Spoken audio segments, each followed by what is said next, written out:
आप लोग देख रहे हैं किस तरह से मायूस चेहरे इस विद्यालय प्रांगण से निकल रहे हैं। प्रशासन की तरफ से ये कहा गया है कि यहाँ पर भीड़ न लगने पाए ताकि कोई भी प्रकार की अव्यवस्था ना हो, क्योंकि पेपर कैंसिल हो चुका है। दोनों पालियों का पेपर यहाँ पर कैंसिल हो चुका है और पेपर कैंसिल होने की सिर्फ एक वजह है कि पेपर जब लीक हुआ तो पेपर कैंसिल होना निश्चित है, नहीं तो कई सारे लोगों के जो भविष्य हैं वो खतरे में आ जाते हैं। आप लोग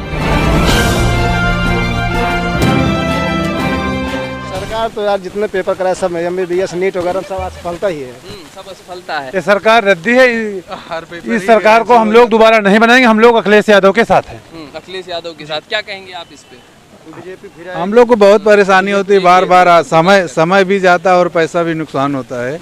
इस तरह पेपर रद्द होते रहते हैं। पेपर रद्द हो रहे हैं लगातार। आगामी चुनाव है, क्या लगता है? नहीं, पेपर रद्द पहली बार हुआ है और जो लोग इसमें नहीं, जो लोग गलती किए उनको तो उनकी सजा मिलेगी ही, लेकिन ये है कि अब रद्द हुआ है तो ये गवर्नमेंट की इसमें विफलता नहीं है।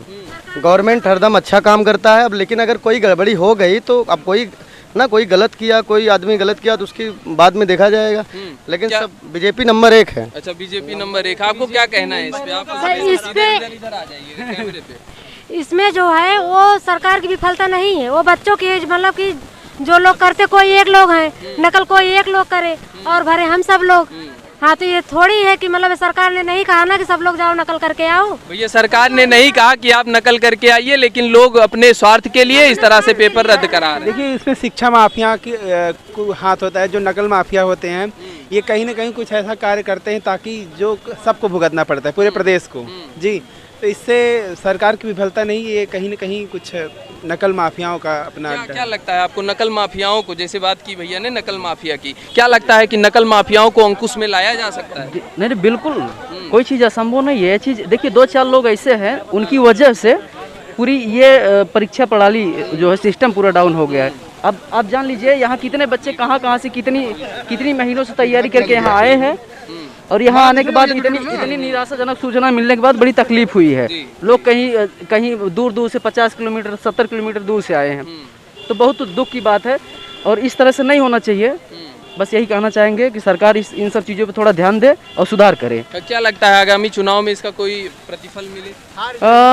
चुनाव में क्या ये धांधली कर रहे हैं? चुनाव में इनका जीतना बहुत मुश्किल है। बच्चों के साथ खिलवाड़ कर रहे हैं सीधा। आप भी पेपर देने आए? मैं भी पेपर देने आया था।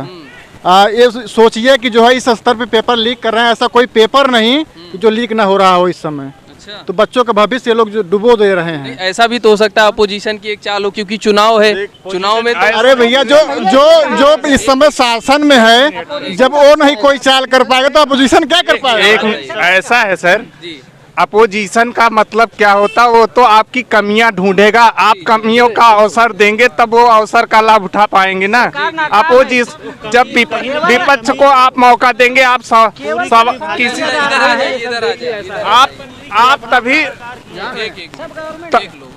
तभी प्रश्न कर पाएंगे जब अगला आदमी उत्तर नहीं दे पाएगा। ठीक है, तो मुख्य भाई ऐसा है कि मान लीजिए हम जेंट्स हैं, हम सक्षम हैं, लेकिन कोई प्रेग्नेंट महिला है, किसी के पास अभी 2 महीने 3 महीने का बेबी है, वो लेके आई है। आज कितनी शादियां हैं, 28 को आज कितनी शादियां हैं, वो अपना फंक्शन ना करके इस परीक्षा में शरीक हुए। अरे भैया, हम बहुत लेके आए। हाँ, आइए। सर, मेरे पास पैसा नहीं था, हम अपने फ्रेंड से पैसा लेके उधार यहाँ तक पहुँचे हैं। आज ये भी सुनाई पड़ रहा है कि भैया पेपर लीक हो गया, परीक्षा रद्द हो गई। बताइए, ये सब भाजपा की कमियाँ हैं। सीधा सब देखिए, हम लोग 70 किलोमीटर दूर से आए हैं यहाँ चल करके और इस ठंडे में किसी तरीके से पहुँचे हैं, तो उसके बाद परीक्षाएं रद्द हो जा रही है। तो हम लोगों का जो इन्वेस्ट जा रहा है, पैसा जा रहा है, ये तो वैसे ही बेरोजगार है। अभी एक भाई कह रहे थे कि पैसा चला गया, ठीक है, कम से कम जो बेकार लोग हैं उन्होंने नौकरी तो उनको नहीं मिलेगी। नहीं सर, एक चीज देखिए, ये तो सरकार का दोष है ना। उनको परीक्षा पारदर्शिता से करवाना चाहिए। अब ये क्या करेंगे, ऐसा थोड़ा है। पहले एक सेकंड, हम लखनऊ में रह के तैयारी करते हैं। फर्स्ट टाइम यूपीटीटी दिए थे, उसमें फेल हो गया था। अब की बार ये उम्मीद करके दिया था यूपीटीटी की परीक्षा 120 प्लस ले आऊंगा, 1 साल से मैं रगड़ के पढ़ाई कर रहा हूँ, घर से 6,000 7,000 रुपये महीने लेता हूँ पैसा। उस पैसे की आज मैं भरपाई कौन करेगा? परीक्षा तो रद्द हो गई है, अभी तो जूनियर की आस लगाए मैं बैठा हूँ। मैं 120 प्लस एकदम कॉन्फिडेंस के साथ कहता हूँ मेरा सही है। तो अब आगामी परीक्षा कैसे होगी, क्या होगा, उसमें भी तो हम लोग का पैसा जाएगा। कहाँ? भैया मैं अपने सिस्टर को दिल्ली से लेके आया, ठीक है।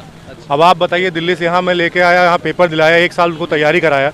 ये पूरा जो फोर्स बना रहता है पेपर की, हाँ इस तारीख को पेपर बनेगा, पेपर रहेगा, हर चीज़ है। अब वो फोर्स तो टूट जाता है, हर चीज़ वो तो खत्म हो जाता है। ये लोग मतलब योगी सरकार में मतलब इतनी लापरवाही हो रही है, मतलब कहने मतलब लगता है आपको कि इलेक्शन में इसका कोई इफेक्ट?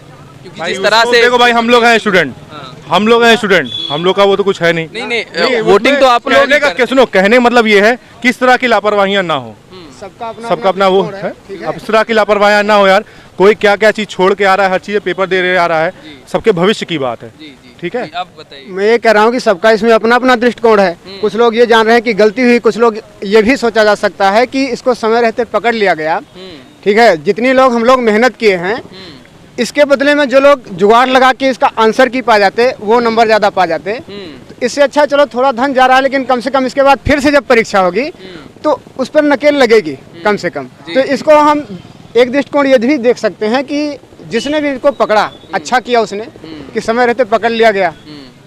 भैया कह रहे हैं कि अच्छा किया है कि उन्होंने पकड़ा है, और पेपर तो कैंसिल हुआ, हालांकि लोगों को समस्याएं भी आई, लेकिन वो कह रहे हैं कि ठीक है समस्याएं आई, लेकिन कम से कम गैर जिम्मेदार लोग जो कि नकारे हैं वो तो नहीं पाएंगे। हाँ, क्या क्या कहेंगे आप? यही है सर कि इतनी दूर दूर से आदमी समस्या झेल रहा है। हाँ, क्या हो रहा है? इतनी दूर दूर से आदमी आ रहा है, समस्या झेल के सब चीज़ करके पेपर ऐसे कैंसिल हो जा रहा है कि कुछ समस्या है। भैया जब पेपर कैंसिल होगा तो समस्या आएगी। भैया अभी मोटरसाइकिल पर बैठ चुके हैं, हम इनको भी दिखाएंगे। क्या कहेंगे आप? तो भैया आए थे पेपर दिलाने के लिए, अब निराशा हाथ लगी। अब यही जो पढ़ा था उसके लिए निराशा तो नहीं, ये है जो नहीं पढ़ा था उसके लिए बहुत अच्छी बात है। हाँ, जिसकी तैयारी कम थी। और कुछ लोग इस पे सरकार को एकदम नकारा निकम्मा बता रहे हैं। भाई जनता की गलती में सरकार क्या करे? जनता ने पेपर लिख किया, सरकार ने थोड़ी लिख किया है पेपर। सर तो उसमें जनता गलती है। भैया जनता की गलती है और सरकार को उसमें दोषी नहीं कहा जा सकता है, ऐसा मानना है भैया का? नहीं भैया, ऐसा है कि जनता क्या करेगी बेचारी, जब ऊपर से लीक होता है तो जनता बेचारी परेशान होती है। अभी पेपर दिलाने आए? आज हम पेपर दिलाने आए हैं, जो बच्चे पढ़े हैं उनकी जिंदगी बर्बाद है। ये समस्याएं यहाँ पर हैं। क्या लगता है आगामी चुनाव में इसका खामियाजा? नहीं जी, हमारी तरफ नहीं मिलनी चाहिए, नहीं मिलनी चाहिए। गरीब आदमी मर रहे हैं, बिल्कुल नहीं मिलना चाहिए। अच्छा, हाँ जी। तो इस तरह से भैया यहाँ पे लोगों का अलग अलग दृष्टिकोण, अलग अलग उनका अलग अलग मानकों पे लोग सरकार का मूल्यांकन कर रहे हैं और उनकी व्यवस्थाओं का मूल्यांकन कर रहे हैं। यहाँ पर हमने दिखाया, एक बार फिर से घुमाकर दिखाएंगे। यहाँ पर लोग लगभग निकल चुके हैं, जितने भी छात्र थे एक एक करके सभी को छोड़ा गया। यहाँ पर सभी लोग निकल चुके हैं और परीक्षा रद्द होने की वजह से सबके चेहरे पर आपको मायूसी यहाँ पर दिख रही होगी। बी न्यूज़ में बने रहने के लिए आप सभी का बहुत बहुत धन्यवाद।